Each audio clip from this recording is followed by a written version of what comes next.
Good evening, नमस्कार, आदाब, सत श्री अकाल, की हालचाल? কেমন আছো সবাই? हम मगनी। कृति कैसी हो तुम? मैं बिल्कुल ठीक हूँ, तुम कैसी हो? बिल्कुल बढ़िया। और आप आ चुके हैं ऋतिकीज पॉडकास्ट में। मेरा नाम है कृति सिंह मेरा नाम है घोष और हम हैं आपके दोस्त एंड होस्ट। तो रिंकी, आज का टॉपिक आज का टॉपिक बहुत ही इम्पोर्टेंट है सारे जनरेशंस के लिए, जो कि है अनएम्प्लॉयमेंट। और क्यों अनएम्प्लॉयमेंट तेजी से बढ़ गया है comparative to last year. Exactly. तो हम सारी चर्चा करेंगे आज। अनएम्प्लॉयमेंट होती क्या है, क्यों बढ़ रही एंड क्या इसके सॉल्यूशंस हो सकते हैं। एग्जैक्टली। तो सबसे पहले रिंकी, तुम्हारे हिसाब से अनएम्प्लॉयमेंट का क्या मतलब है? यार मेरे हिसाब से अनएम्प्लॉयमेंट का मतलब है कि मैं केपेबल हूँ, मुझे काम भी करना है, but I am not getting a job. Exactly. That's what exactly we actually meant about the unemployment situation. Correct. कि वो क्या कहते हैं, डिमांड एंड सप्लाई पढ़ा था ना? एग्जैक्टली, कि इकोनॉमिक्स में जो पढ़ा था। एग्जैक्टली कि डिमांड ज्यादा है बट सप्लाई हमें फिलहाल कम मिल रही है। सो Very दैट good मीन्स कि जॉब्स या तो बहुत कम है लेकिन लोग इतने सारे हैं कि जो एक्चुअली में एलिजिबल है जॉब के लिए, और मे बी इसका वाइस वर्सा भी हो सकता है कि मे बी जॉब्स इतनी सारी हो चुकी हैं लेकिन फिर भी जो अनएम्प्लॉयमेंट की वजह से, या ये कह लो कि शायद एजुकेशन सिस्टम की वजह से लोग ज्यादा पढ़ नहीं पा रहे हैं, या मे बी जो भी, तो उसको बेसिकली यही मतलब हो रहा है कि जॉब्स है, मे बी उनको But लोग सुटेबल नहीं। कैंडिडेट्स नहीं मिल पा Exactly. रहे वैकेंसी को फिल आउट करने के। तो हाँ। इसी के साथ हम स्टार्ट करते कि प्रॉब्लम्स क्या है, व्हाई दिस इज हैपनिंग। बिल्कुल। मतलब इंडिया में एकदम से रैपिडली ग्रोथ हुआ है लास्ट ईयर कंपैरिजन में, तो वो बहुत शॉकिंग है टू नो। एंड सबसे बड़ी बात, मेरे ख्याल से Kerala is one of the city में सबसे ज्यादा एम्प्लॉयमेंट। बिल्कुल। अब मुझे जहाँ तक लगता है, देखो केरला में वैसे देखा जाए तो जो लिटरेसी रेट है वो बहुत अच्छा है एक्चुअली, क्योंकि वहाँ पे वैसे देखा जाए तो अगर आपने भी कभी नोटिस किया होगा तो सबसे ज्यादा जो लिटरेसी रेट होता है वो सिर्फ केरला के है। और वहाँ के लोग ज्यादा इंजीनियर्स होते हैं, नर्सेज होते हैं, जितना हमने बिल्कुल। देखा है ज्यादा लोग एक अच्छे प्रोफेशनल कोर्स है, बट स्टिल द लिटरेसी अच्छी रेट होने के बावजूद अनएम्प्लॉयमेंट बहुत ज्यादा है। बिल्कुल। People are not getting their suitable jobs and that's why they are ending with another kind of job, जो शायद वो उसके साथ मतलब वही है, कोप मैकेनिज्म ही है, ऐसे भी kind of survival mechanism. Exactly. तो अब भाई देखा जाए तो मेरे ख्याल से उसका सेकंड मोस्ट रीजन है, या फर्स्ट मोस्ट रीजन हो सकता है ना, वो हो गया है population growth. I think population growth is one of the main reason. बिल्कुल। हम इसे प्राइमरी रखेंगे बिकॉज आप सबको पता है आज के टाइम पे हमने चाइना को बीट कर दिया है, पॉपुलेशन इतनी ज्यादा बढ़ चुकी है, इससे बहुत सारी प्रॉब्लम्स आ रही है। Exactly. And another problem hit by everyone, specifically every young generation is facing nowadays, not getting a proper job. That is the main Right. Reason. Exactly. अब ऑब्वियसली ये जो पॉपुलेशन अचानक से इतनी ग्रो हुई है वो तो 2020 की बात है, क्योंकि जब हम सारे लॉकडाउन में थे तो ऑब्वियसली देखो हो सकती है, समझदार समझदार का इशारा काफी है, बट वही है कि उसके बाद वो इतनी ज्यादा अनएम्प्लॉयमेंट हो गई है, और ऑब्वियसली अभी इकोनॉमी भी कहीं ना कहीं बहुत ज्यादा मेजर फैक्टर है कि वो हिट करी हुई है इस कोविड की वजह से। ये तो है। अभी देखा ही होगा कि बाहरी कंट्रीज में कितना ज्यादा उनका डाउनफॉल चल रहा है, अगर देखा जाए तो इकोनॉमिक डाउनफॉल चल रहा है इकोनॉमी तो बहुत जगह की कंपैरेटिवली। अब कनाडा की ले लो, यूएस ले लो, ऑस्ट्रेलिया, ठीक है, इन बिग कंट्रीज ने अनएम्प्लॉयमेंट रेट तो हर जगह हुई है, but we are typically concentrating on India only because of course we are Indians and our focus should be India. हमें इंडिया की ग्रोथ से ज्यादा मतलब है पहले कि इंडिया कैसे ग्रो कर सकती है, राइट। और इसके अलावा कृति मुझे लगता है one of the biggest issue तो सबका है ना, दैट इज एजुकेशन सिस्टम। ये तो है। Why education system? से इंडिया का एजुकेशन सिस्टम है मतलब टॉप मोस्ट अच्छी एजुकेशन सिस्टम है एक्चुअली। अगर आप कंपेयर करें बाकी की, मतलब हम लोग बहुत जल्दी एबीसीडी पढ़ना सीख जाते हैं, वेयरएज बाहर कंट्री में एबीसीडी वगैरह पढ़ने में टाइम लगता है। बट व्हाई वी सेट या why we chosen this option? Because education is very expensive. If you want to be a doctor, you have to spend a hefty amount after it. Exactly. ये तो खैर हमारी एक friend भी तो थी ना जिसने बताया था कि शायद उनको एक डॉक्टर की पढ़ाई करनी थी, बट जो उनकी फीस थी वो करोड़ों में थी। And she was planning to get done from Mumbai की किसी यूनिवर्सिटी से, recognized university, वहाँ से वो करना 1.2 crores. Do you believe guys? 1.2 crores। और ये बात करें आपसे बहुत टाइम पहले की बात, मतलब कोई नॉर्मल इंसान कैसे सोचेगा फिर यार कि वो यहाँ की कंट्री से आके हम एजुकेशन। जैसे बंदे नहीं सोच सकते यार 1.2 crore spending after education and of course there is no guarantee of getting a job as well. I mean yeah, Right. that's completely true. तो I think yes, expensive तो बहुत है, बट ये कि हाँ हमारा एजुकेशन सिस्टम अच्छा बहुत है, बट पता नहीं क्यों मुझे अब लगता है कि शायद हमारा एजुकेशन सिस्टम भी कहीं ना कहीं पे लैक तो देखो कर रहा है। Obviously expensive, that is a different story, but lacking भी अब है। हाँ यार लैकिंग है during research we got to know lack point ये है कृति कि वहाँ पे ना ह्यूमन रिसोर्स के बारे में ट्रेनिंग नहीं दी जाती है। मतलब हमारे जो यूनिवर्सिटी की तो प्रॉब्लम क्या है basically we are more typically in theoretical part not in practical part. हमारा That's अप्रोच प्रैक्टिकली नहीं होता है। हम लोग बेसिकली हमारे एजुकेशन सिस्टम में ये सिखाया जाता है कि how to get a job right but how to be entrepreneur exactly ये हमें नहीं सिखाया जा रहा। Right this is one of the major reason कि अगर किसी में एंटरप्रेन्योरशिप स्किल्स होगी तो अपना कैसे सोचेगा। Correct. अब होता है कि वही पॉइंट हमने स्टार्टिंग में बोला था कि लोग केपेबल है। लेट्स से कि I came across so many candidates you know who have completed MBBS maybe या engineer and they are ending with doing an executive jobs right. See any job is not a higher और lower, ऐसा कुछ हम लोग discrimination नहीं कर रहे। What we are trying to convey here कि आपको अपनी स्किल्स के हिसाब से जॉब नहीं मिलेगी। एग्जैक्टली मतलब जैसे मैं अगर अकाउंट्स में अच्छी हूँ बट वही है कि अगर मेरे लिए इतनी केपेबल नहीं है, मेरे हिसाब से वो मेरे लेवल की जॉब ही नहीं है मुझे मिल रही है, तो ऑब्वियसली फिर मैं उसके अलावा कुछ भी करूँगी, मैं सेल करूँगी।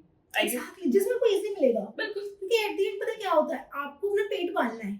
करेक्ट या राइट आपके एक्सपेंसेस रुकने वाले हैं नहीं। पापी पेट का सवाल और पेट का सवाल है करेक्ट आपके एक्सपेंसेस नहीं रुकेंगे। बिल्कुल। आप भले पकोड़े की दुकान पे काम करो या सेल्स मैनेजर का काम करो, कुछ भी करो या अकाउंटेंट करो, काम तो वो करना ही पड़ेगा तभी तो पैसा आएगा। पैसा आएगा तभी तो आप आगे कुछ कर सकते हो ना। एग्जैक्टली उसके बिना तो कुछ कर ही नहीं सकते, वो पॉसिबल ही नहीं है। राइट। तो कहीं ना कहीं ये भी बहुत बड़ा मेजर फैक्टर है कि हमारे स्किल्स तो हैं बट उस स्किल्स से मैचिंग की जॉब नहीं है, या शायद मैचिंग की जॉब भी है बट वो स्किल्स ही नहीं है जो शायद वो जॉब के लिए चाहिए। ये भी कहीं ना कहीं बहुत बड़ा फैक्टर हो चुका है। ये अच्छी बात है कि कंपनीज अब आ रही हैं कि हम नए नए कोर्सेज कर रही हैं कि आप ये कर लो तो आपको ये जॉब मिल सकती है हमारी कंपनी में या किसी और कंपनी में, बट वही है कि अब देखो देखा जाए तो पढ़ना तो हमें ही पड़ेगा उसके लिए, तो है ना। कृति इसके लिए और के पॉइंट्स में लगते आई थिंक इसके अलावा यार एक ना अनअवेयरनेस बहुत है यार आजकल ना, अगर तुमने देखा हो तो मतलब लोगों को ये तो पता है कि यार चलो ठीक है मुझे ग्रेजुएट होना है, लेकिन ग्रेजुएशन के बाद मुझे किस फील्ड में जाना है, उसके बाद मुझे क्या करना है, उसका रास्ता ही नहीं पता। इंटेलिजेंट पॉइंट मतलब काइंड ऑफ बहुत सारी काउंसलिंग कमी है स्टिल। एग्जैक्टली तुम्हारा मेरे टाइम में भी तो ऐसे ही था। आई गेस हमारे टाइम में सबसे ज्यादा जो वहाँ पे कोर्सेज थे जो बहुत ज्यादा फेमस थे वो सीए था, सीएस था, सीडब्ल्यूए था। तो ये बहुत सीडब्ल्यू में बहुत बाद में पता चला, बहुत बाद में। हाँ जब हमने एग्जैक्टली ग्रेजुएशन कंप्लीट कर दिया afterwards we know oh cost accounting में मतलब हम हाँ लोग वो कर सकते थे, ये भी हमारा एक बन सकता था एक मेजर। तो ये सब चीजें ऑब्वियसली हमें भी देखो बताने वाला कोई भी नहीं था, ठीक है। ये हमने भी अपनी रिसर्च से जाके किसी तरीके से पता कर करा के जब थोड़ा सा इंटरनेट सेवी हम हुए, थोड़ा टेक सेवी बने, तब जाके हमें पता चला कि अच्छा ये कोर्सेज थे जो कर सकते थे, राइट। ठीक है। अदरवाइज तो खैर आई गेस आर्ट्स वालों के लिए बोल देते जी कि टीचर बन जाओ, लॉयर बन जाओ, कॉमर्स वाले फिर आपकी बस ये अकाउंटेंट बन जाओ या मतलब कंपनी फाइनेंस सेक्रेटरी में जाओ, हाँ। कंपनी सेक्रेटरी बस यही ऑप्शंस थे। और जो साइंस स्टूडेंट थे वो शायद सिर्फ डॉक्टर और टिपिकली मेडिसिन डॉक्टर्स मतलब मेडिसिन में चले जाओ या फिर आप टिपिकली इंजीनियर्स बनोगे। करेक्ट। तो मतलब ये थी, ये तो बहुत अवेयरनेस की कमी है मुझे लगता है, और ये अब भी है कहीं ना कहीं ना लोगों के अंदर। जो नई जनरेशन है मेरे ख्याल से अभी भी वो शायद इसमें नहीं जा रही कि हाँ ठीक है हमें ग्रेजुएट होना है। अब मुझे ऐसा लग रहा है कि शायद उनको ये लग रहा है कि यार कुछ भी कर लेंगे पैसा ही तो कमाना है, पर फिर और जॉब्स वगैरह आप करने लग जाते हो, फिर नहीं भी कर पाते हो कुछ भी, तो फिर वो भी कहीं ना कहीं बहुत बड़ा मेजर फैक्टर भी हो गया है क्योंकि लोगों को अपने स्किल्स के हिसाब से कोई जॉब्स नहीं मिलती है। वो एग्जांपल दिया मतलब I came across to a person few days back, he completed bachelors in mechanical engineering and he was working as an executive in Amazon। Oh जो चैट एग्जीक्यूटिव्स नहीं होते हैं वो, अब पर्पस कुछ भी होगा, मे भी हो सकता है वो सैलरी वगैरह पैकेज अच्छा मिल रहा हो। दैट्स व्हाट सैलरी हो सकती है बिकॉज़ अब इंडिया में कुछ प्रोफाइल्स की जॉब बहुत लिमिटेड हो चुकी है। As mechanic is one of them कि एक्चुअली इसकी जॉब की लिमिटेशन बहुत ज्यादा हो चुकी है। ये है थोड़ा कंसर्निंग तो देखो है। अब कहीं ना कहीं देखो एजुकेशन सिस्टम ना बहुत बड़ा रोल प्ले करता है, ठीक है। जैसे हमने बहुत पहले एक एपिसोड में बताया था कि आई गेस हमें अब ज्यादा इस चीज से फोकस करने की कि हम कैसे अच्छे एम्प्लॉय बने, एक कैसे अच्छे ओनर या एंटरप्रेन्योर अगर हम बन सकते हैं तो भी बहुत बड़ा फैक्टर होगा। Correct. बिकॉज वो हमारी इकोनॉमी में तो देखो बहुत ज्यादा मेजर फैक्टर करेगा, मतलब एक बहुत बड़ा डिफरेंस तो क्रिएट जरूर करेगा। And the best part of it, you know, India में यंग जनरेशन बहुत ज्यादा है। एग्जैक्टली, तो मतलब मेरे ख्याल से प्लस पॉइंट है। Exactly, this is a power of India, you know, कि इंडिया में पावर ये है कि हमारे पास सुपर पावर से कि यंग जनरेशन आज के टाइम में बहुत ज्यादा है, और उन लोगों के लिए सारी चीजें ग्रास्प करना नॉलेज को बहुत ईजी है, थैंक्स टू इंटरनेट अगेन, कि आज के इंटरनेट के माध्यम से इतने फ्री कोर्सेज अवेलेबल है एंड ऑनलाइन कोर्स अपने कंफर्ट जोन से आप कर सकते हो। तो अच्छी बात तो ये है, इसके अलावा वो क्या चाहिए। वही तो मैं गेस ये भी कहीं ना कहीं है, पर चलो ठीक है, ये तो होगा कि ठीक है यार, देखो एक तो रिसोर्सेज कहीं ना कहीं हमें लगता है कि थोड़े लिमिटेड हो सकता है, पॉपुलेशन ज्यादा है, रिसोर्सेज कम हो चुके हैं मे बी, ठीक है, या जॉब्स की कमी है, बट इसके अलावा मेरे ख्याल से कुछ गवर्नमेंट को भी थोड़ी बहुत ऐसी पॉलिसीज बनानी चाहिए जिससे थोड़ा Actually. और बेनिफिट हम जब गवर्नमेंट प्रॉमिसेस करती है ना, हम आपको जॉब्स दिलवाएंगे, जो भी गवर्नमेंट है, we are not taking any government's name या whatever was the previous parties and the ruling party, current ruling party, and maybe a future, जैसे कुछ टाइम पे इलेक्शंस के रिजल्ट्स भी आ जाएंगे, उनसे सिर्फ हमारी एक ही रिक्वेस्ट है कि प्लीज प्लीज प्लीज आप यंग जनरेशन में देखो, उनको एक्चुअली जॉब्स की बहुत रिक्वायरमेंट है। You know, during a survey we got to know कि आज के टाइम पे लोगों की मिनिमम जो per capita income it's around 25,000, and you know the current situation, right? Inflation इतना बढ़ा हुआ है, 25,000 में लोगों के लिए survive करना actually बहुत difficult हो गया है। Exactly. मुझे ऐसा लग रहा है कि ना आई गेस अभी भी हमें वही हम सोच के बैठे हैं कि यार वही 10,000 में घर चल जाएगा, हमारा पूरी फैमिली हो जाएगी, नहीं हो सकता वही, बट अब हमें ये नहीं समझ आ रहा कि यार खर्चा बढ़ रहा है, महंगाई बढ़ती जा रही है। हाँ, हर चीज में, एजुकेशन ले लो, हेल्थ केयर ले लो, हेल्थ केयर कितना महंगा है, हेल्थ केयर मतलब वही दो चीजें इंडिया में जो सबसे ज्यादा एक्सपेंसिव है, एक एजुकेशन सिस्टम और हेल्थ केयर। क्योंकि देखो हमें ये लगता है जिस कंट्री के ये दोनों चीजें अगर थोड़ा सा इनएक्सपेंसिव हो, वहां से बहुत सी चीजों की अच्छी ग्रो हो सकती है, राइट? बंदे पढ़ेंगे, अब देखो वही ना, जनता पढ़ने को तो रेडी है, बच्चे नहीं कर सकते। हम कितने ऐसे पॉवर्टी वाले बच्चे देखते हैं जो actually they are so good with education, they are so good with everything, but they are not afford it. Why? Because it's so expensive. Correct, मतलब चलो जैसे तैसे करके हमने 12th तो पास कर लिया, अब उसके बाद क्या? हाँ, 12th तक आपको गवर्नमेंट स्कूल से गो फॉर इट, गवर्नमेंट अच्छा कर रही है, बट सिर्फ स्कूल फ्री दे रही है, books are still costly, right? उसके अलावा भी चीज़ है, पेन पेंसिल खरीदना वो भी कॉस्ट बढ़ता है, रजिस्टर्स खरीदना, projects banana, it's also an expensive. तो समहाउ मैंने वो भी कर दिया, what then?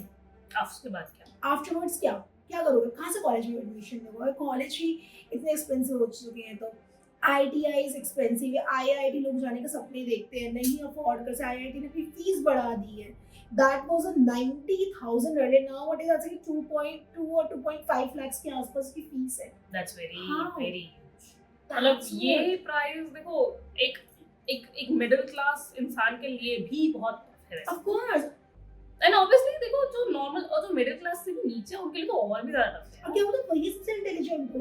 Of course, see our legendary Abdul Kalam ji, correct, he belong with a poverty family, poor family, but उन्होंने अपने you know मेहनत से, कॉन्टिन्यूस मेहनत से उन्होंने इतना कुछ अचीव किया है।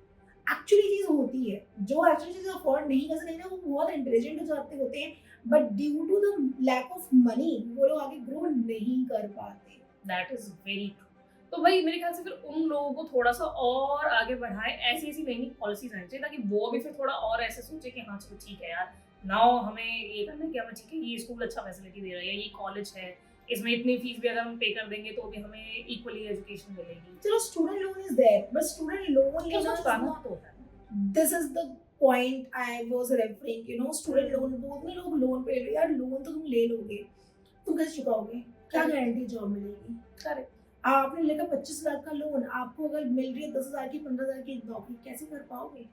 बहुत मुश्किल है, बहुत फाइनेंशियल क्रंचेस बहुत ज़्यादा हो जाएंगे आपके लिए, वो हैंडल करना बहुत डिफिकल्ट है। एट द एंड फाइनेंस को मैनेज करना, फाइनेंस होना, पैसा होना बहुत इंपॉर्टेंट है, और यही हम बस समझाना चाहते हैं। और पता है जब ये फाइनेंसेस सर पे पढ़ते हैं ना, तो ऑब्वियसली बात है भाई, फिर उसके बाद हम ये नहीं सोचते कि हमें पढ़ना लिखना है, फिर हम ये सोचते हैं कि हमें सिर्फ कमाना है। जैसे ड्रॉप आउट्स देखो यार कितने हैं, बहुत ज़्यादा ड्रॉप आउट्स हैं, मतलब ड्रॉप आउट की संख्या बहुत बढ़ती जा रही है सिर्फ इस प्रेशर में, क्योंकि अब महंगाई बढ़ रही है, ठीक है, and they can not afford it. Correct. तो ऑब्वियसली देखो कहीं ना कहीं गवर्नमेंट एक बहुत बहुत बहुत इंपॉर्टेंट रोल इसमें प्ले करेगा और उनको बहुत सारी चीजें करनी पड़ेंगी ऑब्वियसली इस जो इतना बड़ा गैप जो अनएम्प्लॉयमेंट का बढ़ गया है ऑब्वियसली उसको कम करना है। एग्जैक्टली। और पता है मुझे ऐसा लगता है कि एजुकेशन सिस्टम की जैसे हम बात कर रहे थे ना, भैया जब एजुकेशन सिस्टम पुराने वाला आ जाना चाहिए। कौन से वाला करते? जब हम लोग पढ़ते थे याद है, first term, second term, third term, first to 12th class के अंदर, और वो सारा का सारा थर्ड टर्म में हमें पूरी किताब हमें पूरी करनी पड़ती थी, और फिर वही वो 8th क्लास तक बच्चों को फेल नहीं कर सकते, ये रूल जो अपने यहाँ का चल गया। मुझे लगता है इन सब चीज़ों को ना थोड़ा चेंज करने की बहुत जरूरत है, क्योंकि इसके बाद ना बच्चे पढ़ाई को एक्चुअली में लीनियंसी ले। हाँ ये तो है, but I think this is a separate topic, you know, मतलब we'll cover this that topic is in my some opinion, time. हाँ, obviously ये we'll बहुत definitely अच्छा cover point it। रखा है कि एजुकेशन सिस्टम एक्चुअली हमारे टाइम थोड़ा स्ट्रिक्ट ज्यादा था, Correct। एंड आज के टाइम पे होता क्या है ना, बच्चे बहुत लीनियंसी ले लेते हैं बिकॉज गवर्नमेंट का रूल आ चुका है कि आप 8 तक या जो भी है सर्टेन एज 8 9 तक आप नहीं कर सकते हो फेल, फेल नहीं कर बच्चों को सकते। ज्यादा आप मेंटली आप वो नहीं दे सकते, प्रेशर नहीं दे सकते। एक तो बच्चे भी बेचारे थोड़े से बहुत ज्यादा वो हो गए हैं, थोड़े से सेंसिटिव ज्यादा हो गए हैं, और पता है ज्यादा क्या, प्रेशर नहीं मतलब देखो internet is of course a good thing, we always say thanks to internet, I think every other episode, but digitalization होने के से एजुकेशन कहीं ना कहीं बच्चे ना बहुत इफेक्ट हुए हैं। वो पढ़ाई तो नहीं कर रहे हैं, they are getting into other activities, correct. Right? हम ये नहीं कह रहे कि बुकिश वॉर्म बन जाओ, नो ऑब्वियसली ये तो नहीं बिकॉज़ वी आर करना। करना पड़ेगा बुकिश वर्क में कुछ नहीं करना, एंड आपको प्रैक्टिकल अप्रोच ही करनी है। जैसे हमने बोला स्कूल्स में, हमारे इंडियन स्कूल्स में प्रॉब्लम ही ये है, थियोरेटिकल नॉलेज ज्यादा दी जाती है। Of course see theoretical knowledge is required, right? आप थियरी नहीं पढ़ो तो प्रैक्टिकल नहीं, बट प्रैक्टिकल अप्रोचेस पे ज्यादा फोकस करना चाहिए। This is one of the reason why students wants to pursue their qualification from the foreign countries, exactly, because they are more inclined toward the curriculum, extracurriculum activities and the practical approaches. बिल्कुल। आपको शायद पता नहीं होगा but एक बहुत बहुत बहुत बड़ा एक डेटा है जिसमें ये बताया जाता है कि हर साल एटलीस्ट 3 से 4 लाख बच्चे जाते हैं जो सिर्फ और सिर्फ स्टडी के ऊपर जाते हैं, Exactly. और फिर उसके बाद जो वहीं पे सेटल होने की प्लानिंग करके चलते हैं। ऑब्वियसली बात है, अगर मैं जा रही हूँ बाहर तो ऑब्वियसली मैं ये सोचूंगी कि अगर मुझे उस कंट्री में कुछ बेनिफिट मिल रहा है तो फिर मैं उधर जाके And इसका रीजन प्रदीप एक ये भी है कि लोगों का मूव करने का, बिकॉज वहाँ पे पे स्केल यहाँ पे इतना नहीं है। करेक्ट। सबसे बड़ा मेन प्रॉब्लम ये है कि सपोज किसी ने एमबीबीएस कर लिया, करोड़ों रुपए खर्च किया, and they are capable, but उनको उस लेवल की जॉब्स नहीं मिल रही है। This is one of the reason, and उसके ऊपर ऑफ कोर्स गवर्नमेंट को ही इनिशिएटिव लेना पड़ेगा। एंड चलो ये तो सारी प्रॉब्लम्स है, ऐसे तो प्रॉब्लम्स की लिस्ट तो बहुत ज्यादा लंबी है, correct, right? And now let's come to a solution जो हमारे अकॉर्डिंग है। बिल्कुल। सो प्रतीक, फर्स्ट सॉल्यूशन बताओ, तुम्हारे हिसाब से क्या होना चाहिए? यार मेरे हिसाब से तो एजुकेशन सिस्टम को बहुत ही लेस एक्सपेंसिव होना चाहिए, सबसे बड़ा, ठीक है? ये तो ऑब्वियसली क्योंकि education is something which everyone deserves, ठीक है? चाहे वो बच्चा है, बूढ़ा है, हाँ कोई भी। तो इसलिए सबसे पहले तो यही होना चाहिए कि ऐसी पॉलिसीज आनी चाहिए कि जिसमें वो less to less expensive, capping कर देनी चाहिए मेरे हिसाब से ना, कि इतनी ज्यादा फीस होनी ही नहीं चाहिए। बिल्कुल। और गवर्नमेंट यूनिवर्सिटीज या कॉलेज इतने अच्छे होते हैं कि लोग प्राइवेट में जाए ना। अब होता है कि लोग प्राइवेट में तब मूव करते हैं जब इनको गवर्नमेंट्स में एडमिशन नहीं मिलते। For example if you take an example of university of Delhi, university of Delhi का कट ऑफ इतना हाई होता है, of course a normal student can not beat it, right? It's not possible for every student to get 100%, 99%, right, Kriti? Correct. हर कोई नहीं achieve कर सकता। What happened with the percentage of 50 or 60? Exactly. उनको move करना पड़ता है। They do not left with any other option. उनको by default ना चाहते हुए भी प्राइवेट यूनिवर्सिटीज में जाना पड़ता है। फॉर एग्जांपल एमईटी हो गई, Sharda university and so on, right? And the fees are very expensive. Correct. सबको पता है कि इतनी बड़ी यूनिवर्सिटी की फीस बहुत ज्यादा है, हर किसी के लिए पॉसिबल नहीं होता।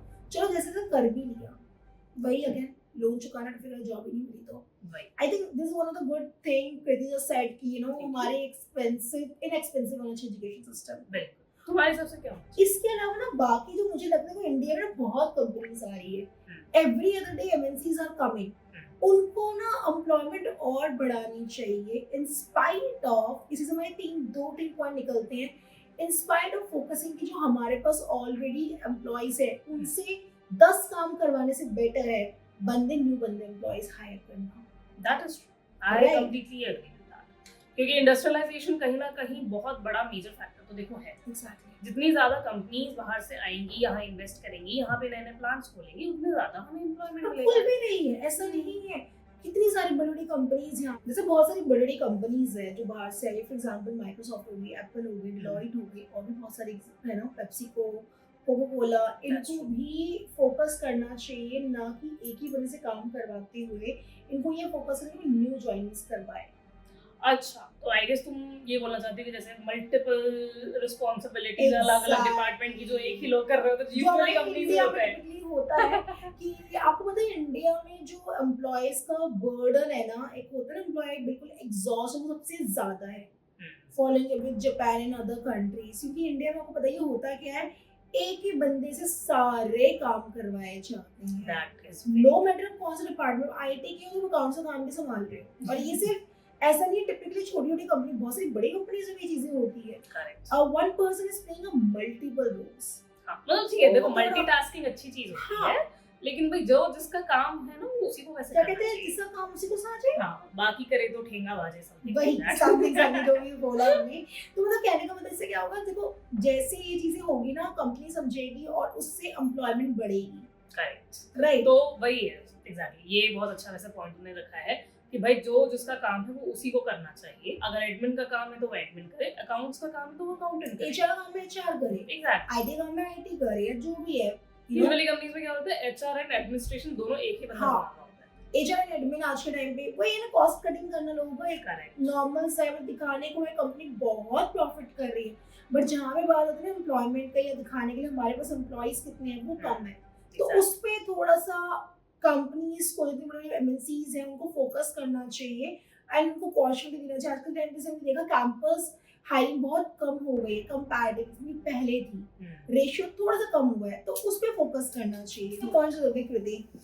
यार एक ना कंपनीज में बड़ा चलता है रेफरेंस का, जो रेफरल अमाउंट में या रेफर हाँ। करोगे तो? जैसे मान लो मैं एक बहुत बड़ी अच्छी एमएनसी के अंदर हूँ, अब भाई ऑब्वियसली बात है मेरे नोन में कोई है जो शायद मुझे लगता है कि यार ये भी अगर मेरे साथ इस कंपनी में लग जाए, अच्छी सैलरी पैकेज मिलता है, अच्छे अच्छे वो मिल रहे हैं आपको, और अच्छे ऑफर्स वगैरह या अच्छी चीज़ आपको दे रहे हैं, फैसिलिटीज दे रही है कंपनी, तो मैं चाहूंगी कि वो मेरी फैमिली मेंबर कोई हो, भले ही वो इतना डिजर्विंग ना हो, लेकिन वो मेरा फैमिली मेंबर है। दैट्स व्हाई आई रियली मतलब यू आर ट्राइंग टू से कि सपोज हम किसी कंपनी में मैं एक अच्छी पोजीशन पे हूँ, मेरे चाचा ताऊ के बच्चे भी लग हाँ, जाए, जो exactly. कि बहुत ज्यादा होता है, यू नो, Right. कि रेफरेंसेस हर जगह चलते हैं, दैट्स फाइन, कोई प्रॉब्लम नहीं है, बट रेफरेंस को प्रायोरिटी देते हुए और एक स्किल्ड वर्कर को ना लेना, वो एक मुझे लगता है बहुत बड़ा क्राइम है। According to us it's a crime, I would say, because आपने एक अनस्किल्ड बंदे को ले तो लिया, बट एक स्किल्ड वाला खो दिया। ऐसे तो मैंने बहुत सारे देखे।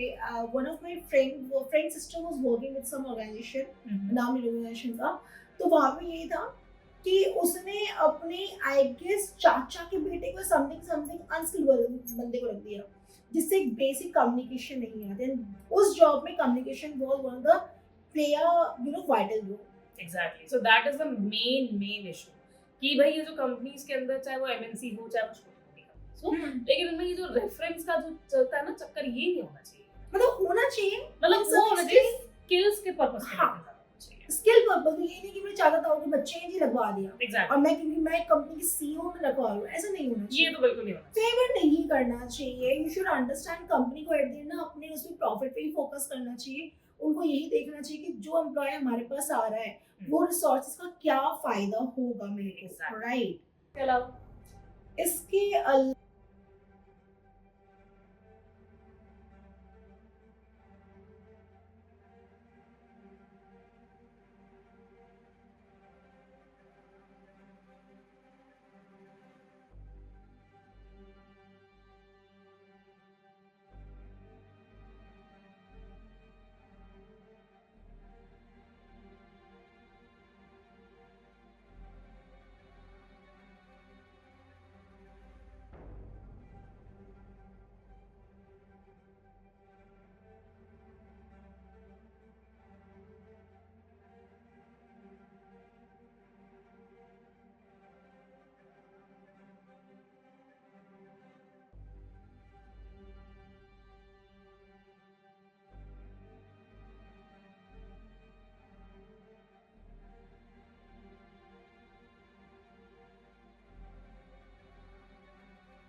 तो ये सब जो एक ना बहुत अच्छी खासी एक प्लानिंग आप कह सकते हो कि हो सकती है कि थोड़े बहुत उनका जो क्या कहते हैं कॉस्ट कटिंग जिसको हम करते हैं ना, ये उसके लिए होती है। तो आई गेस ये नहीं होनी चाहिए, जो एक्चुअली में डिजर्विंग है उसको as a permanent full time employ भी होना चाहिए। अब तो जैसे एजुकेशन की तुमने बात करी, एजुकेशन मुझे लगता है सबसे इम्पोर्टेंट है इंफ्रास्ट्रक्चर। एग्जैक्टली। या और इंफ्रास्ट्रक्चर इन द टर्म कि अगर सपोज 1 लाख स्टूडेंट्स है who are willing to go for admission in kind of 50 हजार की कैपेसिटी है, तो उसको थोड़ा सा इम्प्रूवमेंट की जरूरत है। यस दैट्स राइट, कि अगर कॉलेजेस ही नहीं होंगे, यूनिवर्सिटीज ही नहीं होगी इंडिया में इतनी ज्यादा, बच्चे कैसे पढ़ेंगे, कहाँ जाके पढ़ेंगे? क्या घर बैठ के तो यूनिवर्सिटी यूट्यूब देख के डॉक्टर बन नहीं सकता ना बंदा। आजकल तो वैसे भी यूट्यूब में इतना कुछ करने मतलब चीजें आती है कि एक बंदे ने यूट्यूब देख के अपनी बीवी की दांत उखाड़ने की कोशिश करी, इस दांत में दर्द हो रहा है मतलब what we can actually tell you and at the end the result क्या था, उनकी वाइफ की डेथ हो गई। मतलब सीरियसली यार, तुम डॉक्टर, बहुत बड़ी टर्म होती है वो, जिंदगी जीवन दाता है आज के टाइम पे, राइट? हम भगवान के डॉक्टर को ही मानते हैं, तो किसी बात है बच्चा यूट्यूब देखकर इंजीनियर या फिर एक टीचर या डॉक्टर नहीं बन सकता है। बिल्कुल। तो इस पे गवर्नमेंट को एक्चुअली जो सबसे ज्यादा स्पेंड करना चाहिए अमाउंट, वो अपनी हमारी एजुकेशन सिस्टम ठीक हुई तो मुझे लगता है, ये हमें लगता है सॉरी, 50% से ऊपर प्रॉब्लम तो रिजॉल्व हो ही जाएगी। बिल्कुल हो सकती है, एग्जैक्टली। मतलब प्रॉपर इंफ्रास्ट्रक्चर हो गया, जो एक्चुअली में डिजर्विंग टीचर्स हैं, डिजर्विंग टीचर्स, बिल्कुल ये बहुत जरूरी है। फिर उसके बाद क्योंकि ऐसे बहुत सारे कॉलेजेस हो गए या यूनिवर्सिटीज हो गई जहाँ पे एक्चुअली में शायद वो इतने पढ़े लिखे टीचर्स नहीं होते हैं, उनसे ज्यादा पढ़े लिखे स्टूडेंट्स नहीं एक्चुअली होते हैं। ये बहुत सारे को हमने भी देखे हैं, अपने हमारे आसपास भी लोग हैं कि जो मतलब शायद 12th पास आउट है या मे बी बैचलर्स पास है, bachelors person and they are teaching in schools और बहुत प्रेस्टिजियस यूनिवर्सिटीज या स्कूल्स में पढ़ा रहे हैं। ये बहुत शॉकिंग है वैसे ना। एक दो दिन पहले ना मैं वीडियो देखी थी, जिसके अंदर था कि बिहार की कोई टीचर थी जिनको जनवरी फरवरी लिखना भी नहीं आता था, लेकिन वो बच्चों को एक्चुअली में पढ़ा रही थी। अब वो कैसे आई डोंट नो, क्वेश्चन वही है ना कि वो कैसे मिले, वो ऑब्वियसली हमें नहीं पता वो क्वेश्चन है वो कैसे मिले। तो ये बहुत कंसर्निंग है। वही टीचर्स का रोल देखो बहुत इंपॉर्टेंट होता है। ऑब्वियसली बात है, उनको खुद को पहले आना चाहिए, तब जाके वो अपने आगे स्टूडेंट्स को पढ़ा सकते हैं। अगर मुझे ही नहीं आता तो फिर मैं आगे जाके बच्चों को क्या पढ़ाऊं? बट वही कि पता नहीं अब कैसे बन जाता है ये तो खैर मिस्ट्री है। मतलब आज के टाइम मुझे लगता है जो लोगों को अपनी एजुकेशन, अपनी फॉर्मल डिग्रीज के अलावा 2 चीजें ऐड ऑन करनी चाहिए, जो सबसे ज्यादा बेटर होगा। आपकी स्किल्स हमेशा बढ़ाओ। हम कुछ वेबसाइट के लिंक्स दे देंगे, एक दो जो मैंने को एक्चुअली पर्सनल आपने फ्री में कोर्सेज कर सकते, कुछ गवर्नमेंट भी है, कुछ अनपेड है, but those are good, right? आप अपने स्किल्स को बढ़ाओ। स्किल्स कैन बी लाइक कि आपने कुकिंग को बढ़ा सकते हो। आज के टाइम पे हर स्किल को काफी अप्रिशिएट किया जाता है, हर स्किल से अर्निंग हो सकती है। अगर आपकी कुकिंग अच्छी है तो आप अपनी बेकरी स्टार्ट कर सकते हो। क्लाउड किचनिंग आजकल बहुत ज्यादा चल रहा है, कुछ भी कर सकते हो जो आपको अच्छा। यूट्यूब में वीडियोस बना सकते हो जैसे हम लोग बना रहे हैं, right? Though we are not getting earn anything. तो मतलब बेसिकली क्या है, ये स्किल आप सीख सकते हो। पब्लिक स्पीकिंग सीखो, बहुत जरूरी है आज के टाइम पे। काउंसलिंग सीख सकते हो आप, कैसे counselling, if you are good in the counselling, आप किसी की बात को सुन सकते हो, उसमें अच्छा है। आजकल तो लिसनिंग के पैसे भी होते हैं। बिल्कुल। देखो अब देखा जाए तो हर चीज में देखो पैसा तो है, वो आपको खुद देखना पड़ेगा। हाँ, बट एक्चुअली में उसके लिए फिर स्किल्स भी उतनी ही रिक्वायर्ड है। ये नहीं कह सकते कि बिना किसी चीज के, बिना किसी स्किल के आप बस आ गए और आपको लगता है कि भाई ठीक है हम भी कमा लेंगे। नहीं है ऐसा, तो बिल्कुल नहीं है, ठीक है? क्योंकि कंपटीशन जैसे जैसे अब हमारी बढ़ रही है ना, कंपटीशन टेक्नोलॉजी से बढ़ रही है ना, कंपटीशन भी उतना ही है। बिकॉज़ देखो अगर एक बंदा आईटी में है वो शायद इसको ज्यादा रिलेट कर पाएगा। अब आईटी इंजीनियर्स का क्या होता है, इनकी अपडेट्स हर टाइम आती है, they have to get updated every time. कोई नया सॉफ्टवेयर आ गया, उनको उसके बारे में बताना चाहिए। कोई जावा है तो जावा के अलावा बाकी और भी क्लाउड होते हैं, ये है वो है फलाना जो भी है, वो सारी चीजें उनको आनी चाहिए। तो अपने स्किल्स पे काम करो। आजकल तो डिजिटल मार्केटिंग सीख सकते हो, राइट? वीडियो एडिटिंग सीख सकते हो, आप फोटोशॉपिंग सीख सकते हो। कितनी सारे ऑप्शन है। मतलब हमारा मेन फोकस ये है बोलने का कि यहाँ पे अपनी सिर्फ डिग्री के अलावा भी ना कोई एडिशनल स्किल जरूर सीखो, जो बहुत जरूरी है। ये बहुत जरूरी है एक्चुअली, है ना? ठीक है। और इसके अलावा यार एक स्लोगन है, वोकल फॉर लोकल।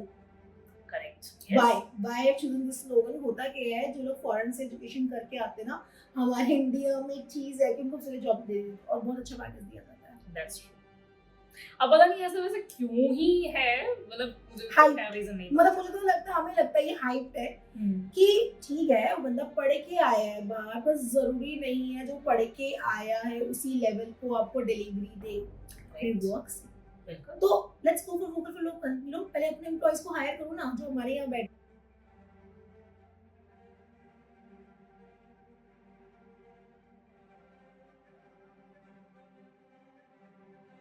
बट वो थी एचआर मैनेजर बनी थी वो, जस्ट बिकॉज ऑफ वो सीधा ही मैनेजरियल पोजीशन पे हायर हो गई क्योंकि वो यूके की पढ़ाई करके आए, यूके से पढ़ के। ये तो बहुत प्रॉब्लम है कि लोग क्या करते हैं, बाहर से पढ़ के जिस आपको दे दी higher designation. Why? That person is not experienced well. Exactly, मतलब वो शायद उसकी पहली जॉब थी और सीधा manager. Wow. See, I was referring this example only. तो ये See, तो अच्छा नहीं है। बड़ी बात है, आप किसी कंपनी किसी बंदे को एचआर मैनेजर बना रही है, पूरी कंपनी की जिम्मेदारी उसके ऊपर है। हो सकता है उसे कंधे उस चीज के लायक भी ना हो, करेक्ट, क्योंकि बंदे का एक्सपीरियंस है, experience speaks louder than your education. Correct, right. तो ऑब्वियसली देखो रीजन होना चाहिए जब आप किसी को जॉब दे रहे हो आपके पास, और वो रीजन बहुत सॉलिड होना चाहिए क्योंकि एट द एंड आप अपनी कंपनी की responsibility point. Just because of कि वो बाहर से पढ़ के आएगा डजंट मीन कि भाई उनको सब आता है। ये Experience तो तो नहीं है इंडिया में, चीज तो बहुत नॉर्मल सी है। ये तो आई थिंक कुछ पॉइंट्स है हमारी तरफ से जो कृति और मुझे लगा। कृति और कुछ ऐड ऑन करना है मेरे को तो, और क्या कुछ? आई थिंक दैट्स इनफ, क्योंकि at the end of the day government को और साथ में हमें खुद भी मिलके ही सब कुछ देखो करना मतलब मुझे लगता है गवर्नमेंट से अपने आप को देखो पहले, जैसे हमने बोला स्किल बढ़ाओ, अपनी कुछ भी स्किल बढ़ाओ, जो चीज में इंटरेस्ट है ना उस चीज को बढ़ाओ। और हमें लगता है टेक्निकल से रिलेटेड तो कोई ना कोई स्किल्स आपके अंदर आज के टाइम पे होनी चाहिए, वो कुछ भी हो, छोटी छोटी चीजें बस करो। और जरूरी नहीं आपको बहुत हेफ्टी अमाउंट स्पेंड करने की जरूरत है, बहुत फ्री लर्निंग कोर्सेज अवेलेबल है, हमने भी बहुत से देखे हैं, अच्छे हैं। YouTube सर्च कर लो यार, वहां बहुत कुछ है। एक दो चैनल्स ऐसे हैं जो पर्सनली मुझे बहुत पसंद है, we provide the link there, आप देख सकते हो। वहां से लोगों ने, मैं ऐसे लोगों को जानती हूँ, एक हमारे कॉमन फ्रेंड है, वो बंदा था मैकेनिक का, वहां से उसने पढ़कर चीजें समझ के देन ऑफ कोर्स उसके बाद सर्टिफिकेशंस वगैरह लिए and is working with a reputed organisation now and he is running well. तो आजकल ये चीजें बहुत ज्यादा, YouTube is the best platform to learn anything in free. नहीं मिलता, कुछ एप्लीकेशंस हैं जो हमने देखे हुए हैं, एक दूसरे ने हमें बताया।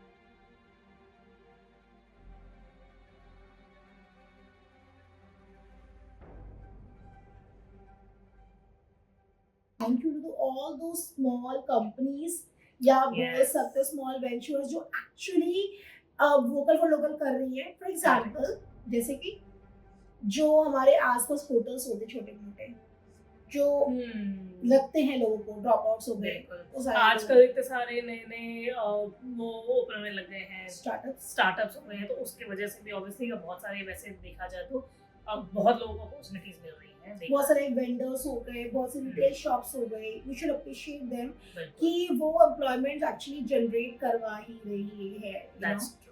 So we both are really thankful to those all organizations जो एक्चुअली में इनिशिएटिव ले रही है सही कैंडिडेट के लिए और उनको अपनी ऑर्गेनाइजेशन में एक्चुअली में अच्छे से अच्छी पोजीशन देने की कोशिश भी कर रही है। Correct, thank you so much.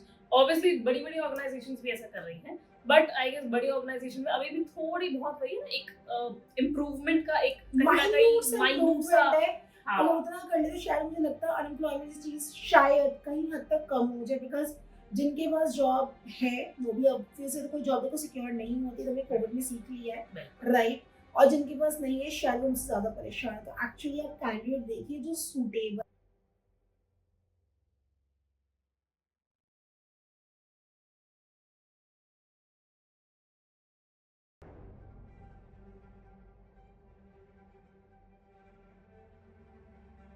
बिल्कुल, क्योंकि देखो ऑब्वियसली कहीं ना कहीं से तो कोई ना कोई शुरुआत करेगा ही। तो ऑब्वियसली अगर आप ये बोलते हो या आप किसी को चांस देते हो तो you never know that person will give their 200% और maybe and that can be a gem for your organisation, you no.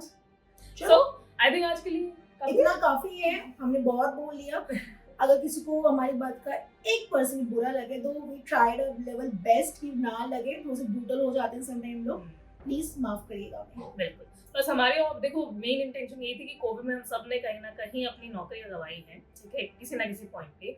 और अगर नौकरी रही है, बिल्कुल, और अगर नौकरी नहीं कमाएंगे तो हमारी सैलरी कहीं ना कहीं कट के आई है। तो हम सब अभी भी ना उस चीज में हील ही कर रहे हैं। तो उस सब में शायद एक चीज जो हम सब ने सीखी कि nothing is permanent, everything is temporary.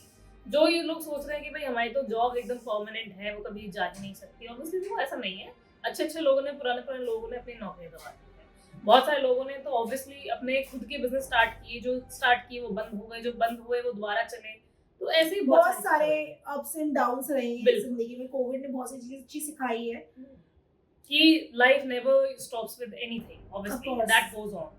तो The show must go on. Exactly तो इसीलिए कहीं ना कहीं हमें अपनी एक्स्ट्रा करिकुलर एक्टिविटीज पर भी ध्यान देना पड़ेगा, हमें एक्स्ट्रा स्किल सीखने की जरूरत है ताकि कभी ऐसी में लोग करते हैं एग्जैक्टली ताकि दोबारा अगर कभी कैसी कोई सिचुएशन आए, ऑब्वियसली आई रियली विश हे भगवान कभी पैंडेमिक तो ना आए, टच वर्ड, बिल्कुल ऐसे कभी, मतलब हमें पता होना चाहिए how we can survive in any of the situation. Correct. देखो गवर्नमेंट जो करेगी, जैसे हमने बोला, हमें खुद बनना पड़ेगा। एग्जैक्टली, तो गवर्नमेंट के लिए ऑब्वियसली पॉलिसीज बनाना सबको ध्यान में रखते हुए उनके लिए भी बहुत बड़ा टफ टास्क है, वो करेंगे पड़ेगा कैसे हम कर सकते। एग्जैक्टली, ठीक है।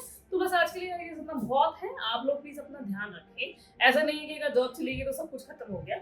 एक जॉब जाएगी, दूसरी जरूर मिल जाएगी। जब तक नहीं मिलती तब तक improve your skills. Okay, so that is all for today and definitely thank you so much. Previous episode में सजेशन था, थैंक यू सो मच।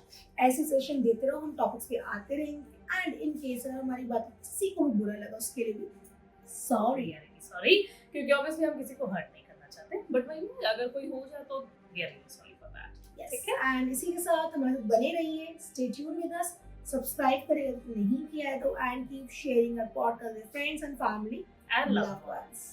सो तब तक के लिए, अब जब तक हम आते हैं अपने नेक्स्ट एपिसोड में, तब तक लाइक करो, शेयर करो, कमेंट भी करते रहो। बिल्कुल, and that's all. So bye, love you all.